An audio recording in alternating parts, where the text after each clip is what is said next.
I think we should lynch the bankers, but that's just my opinion. Well, you know, if we do, it wouldn't change anything, though. That's the big problem. It would make us feel good, and I can go along with that. But, you know, as Peter put it, it's not the bankers. But they're motherfuckers, but it's not them. It's the system that creates them. Yeah, but as a part of a larger project. That's right. It's called revolution.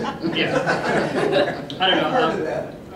A couple things, brief non sequitur, and then I'll get to the real substance. You endorsed a liberal education. I just wanted to say that I've read, you know, Freud and Marcuse and Marx and all this stuff, but it was all outside of class. I mean, I was never given time or assignments or anything like that.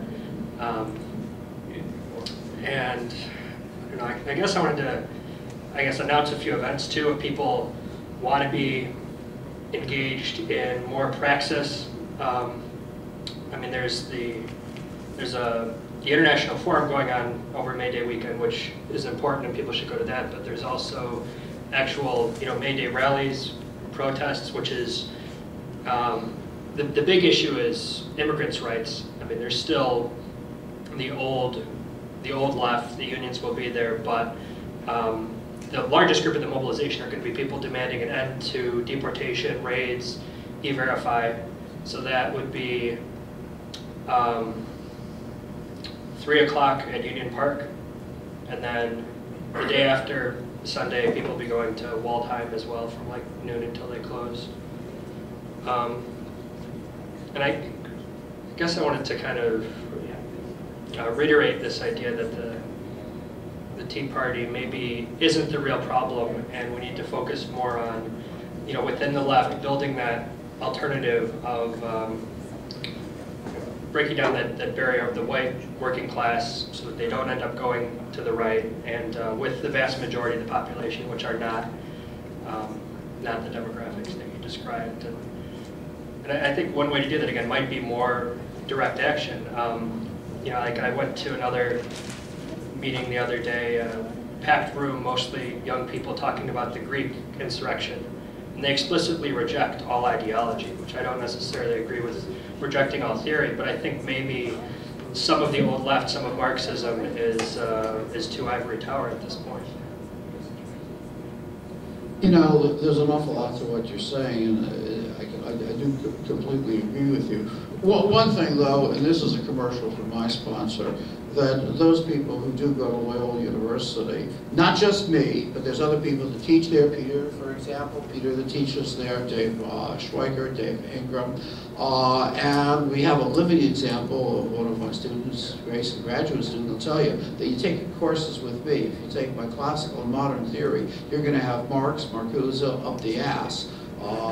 And I think that you raise a serious question. Yeah, it isn't where you want it, but this raises a serious question, not for now, but I just want to mention, liberal education in America is under severe threat for a number of reasons.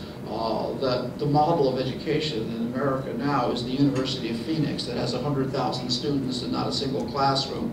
And the kinds of ways that I teach, again, Grace can attest to the fact, and Peter, who's been in my classes, that we teach by discussing things back and forth rather than try to, Marx, class conflict, rationalization of society, unconscious forces, and that's a way of teaching and things like that. I do think, and I said this before you commented, that I don't think there's a lot we can do, but I'm not pessimistic. One of the reasons that I do have some optimism is because of youth, and in part of my academic kinds of stuff. Maybe if they don't throw me out and invite me back some other time, maybe I'll even bring Peter with me then. But I'll talk about the global justice movements, for example, the World Social Forum, which is a much bigger movement than most Americans are aware of. Most people have never heard of it. But every year, every other year, 150,000 people, lots of them very young people who are there, who are working on social justice all over the world. And these movements are growing. So as the United States is beginning to wane, and I think that that's dangerous,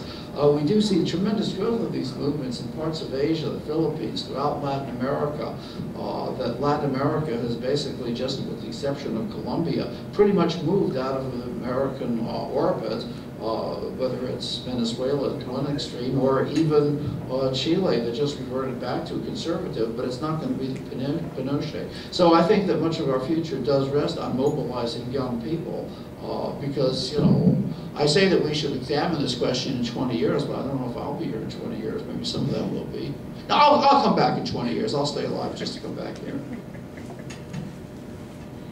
I found myself enjoying your talk, good delivery, very much, and I was wondering why. Maybe because I'm also in the business of the messy mind, but those theories of those psychoanalytic theories, what they gave me is just kind of, I found myself a sense of mastery. Yeah, now I understand those bad guys. Instead of demonizing, I think you try to give us a sense of it's false control over. But the truth is that those theories are all they are non-testable, and there is an attempt to contain a whole universe and explain it. Those basically were theories that were tested on a few cases on an individual basis. But they have a grain. The one hypothesis that is testable and has been tested is the authoritarian syndrome. It's not just authoritarianism, but rigidity and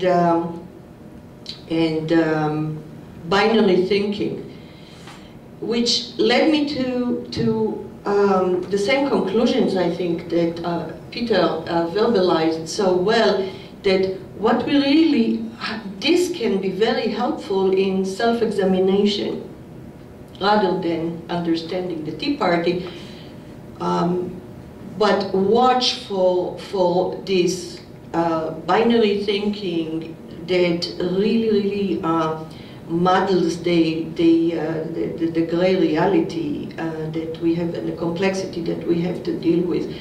And as far as parenting, I really enjoyed what you said, but you need to be, I agree with you that parenting is should be the most skilled and appreciated profession. However, to be a good parent, first you have to be a good person. The right kind of person to understand yourself and understand your anxieties and your complexity, where you come from. Because parents are just people, and they play themselves on the children. So it will be nice if we are all going to examine, and the left examine themselves as well. Well, you know, That's what psychoanalysis says we should do. You know, I really don't have too much to add to what Marilyn said very eloquently. I will point out one thing, because this gets into the critique of psychoanalysis being testable, and that isn't for the current debate. That one of the points that Freud made, he was very, very clear about this. The metapsychology, that's the theoretical framework and things like that, is pretty dispensable. That's not really the heart of where psychoanalysis is. The heart of where psychoanalysis is the therapeutic situation, and in Freud's case, and I don't want to turn this into grand rounds, but in Freud's case, it was primarily an analysis of the transference. And if you look at Freud's writings, most of his writings were clinical papers, not theoretical papers.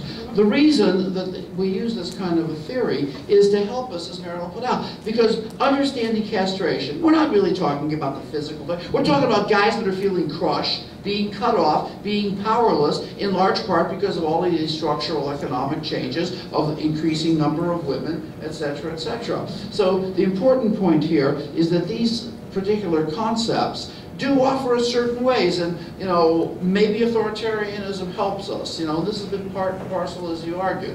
One of the most recent books, which I just happen to have with me, what a coincidence, called Authoritarian and Polarization in American Politics. It just came out in the past year. This, like most other kinds of social science books, you know, it does get a little bit academic and boring, and as I tell my students, only sociologists can make sex boring. You can also make authoritarianism boring. This is not concerned with the Tea Party movement. This is largely concerned with very different authoritarian liberal responses.